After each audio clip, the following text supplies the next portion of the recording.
You are standing in wet grass at the edge of a slow river. 20 steps away, something the size of a small house is breathing. You can hear it. Each breath moves the air. Its tusks curve up and out, longer than a grown man is tall, and its shoulder rises higher than the roof you were born under. In your hand is a wooden shaft tipped with a chip of stone. That thin stick is the entire distance between you and the largest animal you will ever see. And you have walked here on purpose to kill it. For most of the human story, this was not a nightmare. It was a job. The animal in front of you is a mammoth, and your ancestors did not run from it. They planned around it, they followed it, learned it, and on certain days they closed in and brought it down. An animal that outweighed everyone in the group combined, many times over. We tend to picture early humans as fragile things clinging to the edge of survival, but some of them walked toward the biggest land animals on Earth and walked home carrying more meat than they could hold. The real question is not whether they were brave. Bravery gets you killed in front of a mammoth. The question is how they actually did it, and the answer is stranger and far more human than a sharpened stick.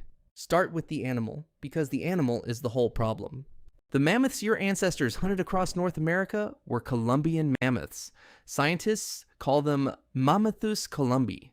A big male stood around 4 meters at the shoulder and weighed up to 8 tons. 8 tons. That is heavier than 5 family cars stacked together, wrapped in muscle, hide, and a skull built to swing tusks like battering rams. An animal that size does not have predators. It has weather. A healthy adult mammoth had nothing in its world to fear, until a small, slow, clawless, upright animal with a stick decided otherwise. So how do you know your ancestors actually did this, and didn't just find mammoths already dead? You know because of the stone they left inside them. In 1952, near the town of Naco in southern Arizona, a rancher's family found bones washing out of a dry creek bank. They called the Arizona State Museum, and an archaeologist named Emil Horry came to dig. What Horry uncovered has been famous ever since. The remains of a single mammoth, and packed in among its bones, 8 stone spear points, not lying nearby, wedged in against the ribs and near the skull, exactly where a thrown spear would land. Those points had a distinctive shape, a long, leaf-like stone blade with a groove chipped up the base, so it could be lashed tightly to a wooden shaft. Archaeologists call this a Clovis point, named for the town in New Mexico, where the style was first recognized. When you find Clovis points buried in mammoth ribs, there is really only one thing that put them there. And Naco was just the start. A few years later, in 1955 and 1956, Horry and a colleague named William Wasley dug a second site nearby on Ed Lehner's ranch. This one was bigger, 13 stone points, 8 butchering tools for cutting and scraping hide, the charcoal of 2 old fires, and the bones of at least 9 young mammoths, all in one place, all around 13,000 years old. This was not a lucky find of one dead animal. This was a place people came back to, a place where they killed, cut, cooked, and camped. Not far away, at a site called Murray Springs, another archaeologist, C. Vance Haynes, found a whole Clovis hunting camp. Kill spots, tool-making debris, the everyday litter of a group that lived by bringing down giants. Now, think about why they would take that risk at all, because the reward was almost beyond imagining.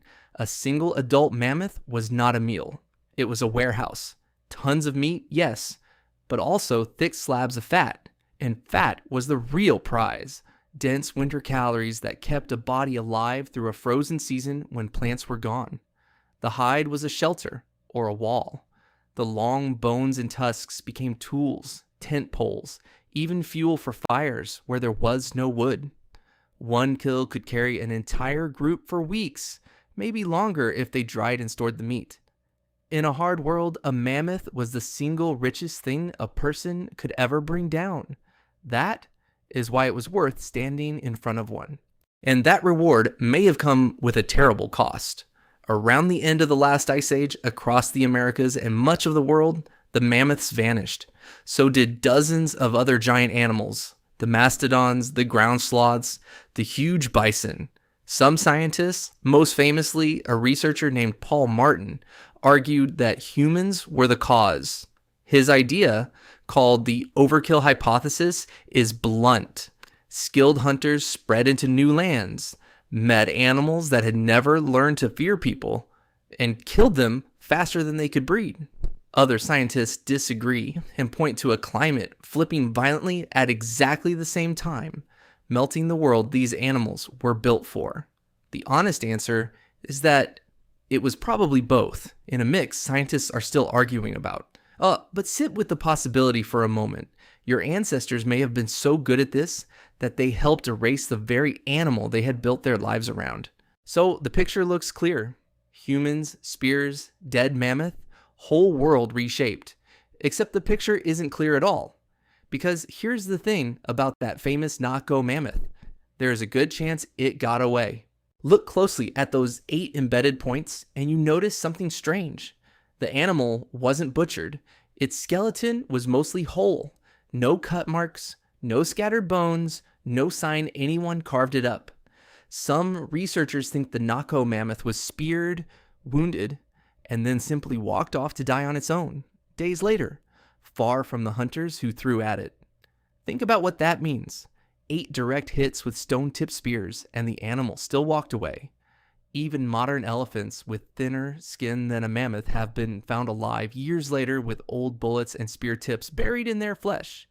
A spear point can sink into that much muscle and just become part of the animal, which tells you something that should stop you cold. One person throwing one spear was never going to kill a mammoth, but the spear was never the thing that killed the mammoth. To understand what did, you have to stop thinking about the weapon and start thinking about the throw. Your ancestors weren't just chucking sticks by hand. They used a tool called an Atlatl, a spear thrower. Picture a short length of wood or bone with a hook at one end. You rest the back of your spear against that hook, hold the handle, and snap your arm forward. The device acts as an extension of your arm, a longer lever, and it launches the spear far faster and far harder than any human could throw barehanded. It turns a soft toss into something that can punch through hide. But even with an Atlatl, even with perfect aim, no single dart was ending an 8-ton life. The Atlatl didn't make one hunter strong enough. It made a group of hunters throwing together dangerous enough, and that shifts the whole story. The mammoth was never brought down by a weapon. It was brought down by a plan. So picture the plan. You are not alone at that riverbank. You never were. There are a dozen of you, maybe more, spread wide and low in the grass, and none of you is looking at the mammoth the way a hero looks at a monster. You are looking at it the way a farmer looks at weather. You already know this animal. You watch the herd for days. You know it drinks here at dawn. You know the ground behind it turns to soft mud near the water, mud that will swallow a foot the size of a stool and hold it. So you know that a mammoth on solid ground is a fortress, but a mammoth with one leg sunk to the knee is something else entirely. You are not here to fight it. You are here to move it 3 body lengths to the left, onto ground that will do half of the killing for you. The signal passes down the line, not a shout. A shout scatters everything, a gesture. 2 of you rise on the far side and show yourselves, arms wide, and the great head swings toward the threat. That is the entire trick. The mammoth turns to face the 2 of you. It can see, and in doing so, it turns its flank to the 10 of you it cannot. The first darts come from the side, from the Atlatl's low and hard behind the shoulder. The animal screams, a sound you feel in your chest more than hear, and lunges, and the lunge carries it exactly where you needed it to go, into the soft ground, into the water. And now the fortress is stuck, and the plan tightens like a net, and the throwing does not stop. It still takes a long time. That is the part the paintings never show. It is not a clean kill. It is patience and blood and terror held very still for a very long time. And when it finally goes down, when the breathing stops and the tusks settle into the mud, nobody cheers. You are all still shaking. You are standing in front of a mountain of food that an hour ago could have killed every person you love. And you did it not by being stronger than it. You did it by being more coordinated than it could ever understand. Now, here's the part that reframes everything you just imagined. You picture the mammoth hunt as the oldest, deepest version of this, humans against a giant, the primal scene at the root of the whole family tree. It isn't. Long before your Homo sapiens ancestors ever faced a woolly mammoth in the cold, an entirely different kind of human was already doing this, and they were taking down something even bigger. They had been doing it for more than 100,000 years. Their name was Neanderthals, and the giant they hunted makes the mammoth look modest. In a place called Neumark-Nord in Germany, in old lakebed mud, researchers uncovered one of the strangest bone collections in all of prehistory. The remains of more than 70 elephants. Not the elephants you know. These were straight-tusked elephants, Paleoloxodon antiquus, and they were the largest land animals of their entire age. A big male stood up to 4 meters at the shoulder and weighed up to 13 tons. Larger than an African elephant today. Larger, even, than the woolly mammoth. For a long time, everyone assumed no early human would dare hunt something like that. These bones, surely, came from animals that died naturally and were later scavenged. Then, a team led by the archaeologist Sabine Godzinski-Windheiser, working with colleagues including Lutz Kindler and Will Robrooks, looked at the bones under a microscope, and the assumption fell apart. The elephant skeletons were covered in cut marks. Stone tool cut marks in repeating patterns on the left and right sides of the same animals. The signature of methodical butchery, not a quick scavenged snack. Cleaner still, those human cut marks came before.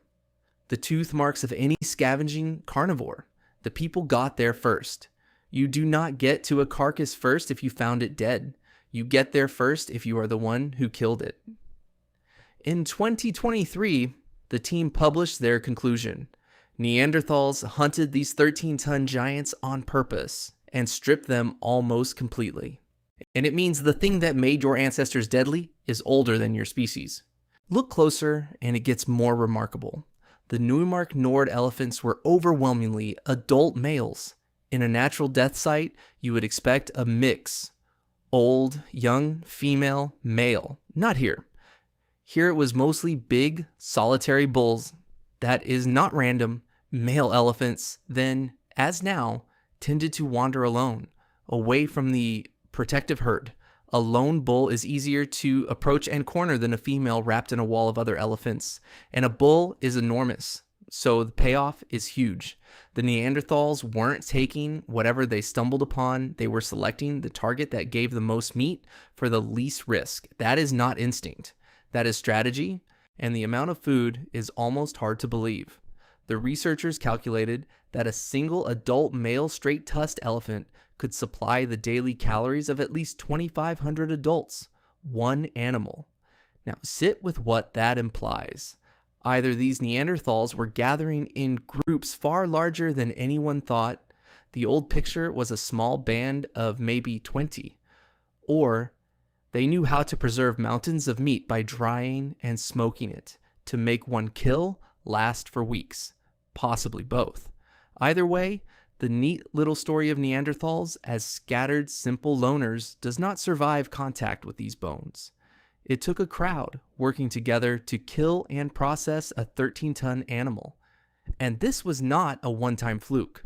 At 2 other German sites, Grubern and Talbach, the same team found the same butchery signatures on the same kind of elephant. This was a tradition, a way of life, and it came at a brutal price. Look at Neanderthal skeletons, and you find bodies that had been through a war. In 1995, 2 researchers named Thomas Berger and Eric Trinkhaus studied the injuries frozen into Neanderthal bones and found something striking.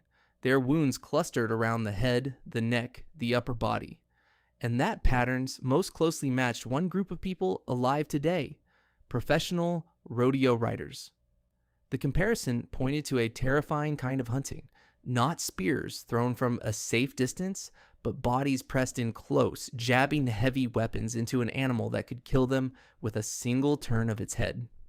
Honesty matters here, So it is worth saying that this famous rodeo rider idea has been questioned in the years since, even by Trinkhaus himself, and some of those injuries may have come from other causes entirely. But the deeper truth survives the debate. To bring down a giant with the tools they had, these people often had to get close. Close enough to be broken, close enough to die. And they walked toward it anyway, again and again, because on the far side of that danger was enough food to carry everyone they loved through the winter. So picture that hunt too, because it is your family history, even if it is not your species. Your Neanderthal cousins are not brutes with clubs. Wipe that image away. They are heavy, powerful, quiet people who have known this valley their whole lives, and they have found a lone bull near the lake. They do not rush. For days they read him, where he feeds, where he rests, the boggy ground near the shallows where his own weight becomes his enemy. Their spears are not tipped with fancy stone. At a site called Leringen, from that same distant era, a wooden spear was found lying between the ribs of a straight-tusked elephant, a simple fire-hardened shaft of yew, thrust deep. That was the weapon. Wood, patience, and numbers. They move the bull toward the soft margin of the lake exactly the way 100,000 years later other humans will move a mammoth toward a river. The giant sinks. The circle closes, and when it is over, the whole community comes down to the shore, and the butchery lasts for days, and for a little while, nobody in that group will ever be hungry. Two different kinds of human, two different giants, more than 100,000 years apart, and the same answer both times. And that answer left a mark on the land you can still stand inside today. Travel forward again to around 25,000 years ago, to a site called Kostenki on the plains of what is now Russia. The Ice Age was at its brutal peak, a stretch scientists call the last glacial maximum, when the cold was so severe that survival itself is hard to explain. And there, an archaeologist named Alexander Pryor and his team from the University of Exeter studied something astonishing, a great ring, more than 12 meters across, built out of the bones of around 60 mammoths, skulls, jaws, and massive limb bones, hauled together and arranged into a circle by human hands. Inside it, the team found the ash of fires that burned both wood and bone, and the charred remains of plant foods. This was not the only one either. Around 70 of these mammoth bone rings have been found scattered across the plains of Ukraine and Western Russia. A whole tradition of building with the bodies of giants. Researchers still debate exactly what they were for. A shelter against a killing winter, a store for food and fuel, or a place of gathering and ceremony. One idea for Kostenki is quietly haunting, that both the mammoths and the humans were drawn to that exact spot because of a natural spring that kept water flowing and unfrozen through the deadliest cold, a rare gift of liquid in a frozen world. Pryor's team is also careful to note that not every one of those 60 mammoths was necessarily hunted. Some bones may have been gathered from animals that died on their own, but the point stands, and it is staggering. It took the remains of 60 of the largest animals on Earth to raise a single human structure. In the worst cold the species had ever faced, that is what the cooperation bought. Not just a meal, a place to survive, a world made out of giants. So gather everything you have seen. Which brings you to the part that should genuinely change how you look at all of this. Because if cooperation was the real weapon, then the most dangerous animal in this whole story was never the mammoth at all. Across that vast stretch of time, the weapon that killed the largest creatures on Earth was never the sharp thing. The stone point mattered, the wooden spear mattered, the Atlatls mattered, but none of them was the reason a mammoth or an elephant died. Give a single person the finest spear ever made and set them in front of a 13-ton bull, and you have not created a hunter. You have created a snack. The thing that actually did the killing had no edge at all. It was the meeting the night before. It was the ability to hold a picture in your head of something that has not happened yet. The animal at the water, the soft ground, who stands where, who shows themselves, who waits, and then to pour that same picture into a dozen other heads until everyone sees the same plan. It was language, or something close to it. It was memory of the land, passed down across generations, so you knew which mud would hold a foot and which bend of the river would trap a giant. And above all, it was trust, the willingness to stand your ground when a screaming mountain turns toward you, because you believe, with your life, that the person across the way will do their part and not run. The mammoth did not die from the spear. It died from the cooperation. And that is the thing you inherited, not the spear, the cooperation. You feel it every day, in forms so ordinary you never notice them. When you sit in a room and a group of you agree on a plan and split the work, that is the same machinery. When you trust a stranger to do their half of a job so that you can do yours, that is the same machinery. When you hold a shared goal in your mind and coordinate your body with other bodies toward it, you are running the exact software that let a band of soft, slow primates surround and kill the biggest things that ever walked. The most powerful trait your lineage ever evolved was not teeth or claws or muscle. It was the ability to point at a future together and make it real. It is the least dramatic thing about you. It is also the deadliest. The next time a plan comes together at work, or a team clicks into place, or you and a group of people you barely know pull off something none of you could manage alone, notice the feeling, that quiet, focused, wordless understanding. Your ancestors felt it in wet grass in front of 8 tons of tusk and muscle, and it kept them alive when nothing about their bodies should have. You are not standing at the riverbank anymore, but the thing that saved you there is still running every single day underneath everything you build. So go back one last time. You are standing in wet grass at the edge of a slow river. 20 steps away, something the size of a small house is breathing. Its tusks curve up past your head, and in your hand is a thin wooden shaft tipped with stone. But you understand now what you did not before. You were never alone at this river. The stick in your hand was the least important thing about you. And the largest animal in the world is about to be brought down, not by strength, not by a weapon, but by the oldest and strangest human power there is, a plan shared and held together by trust. That was never the story of one hunter. It was always the story of us,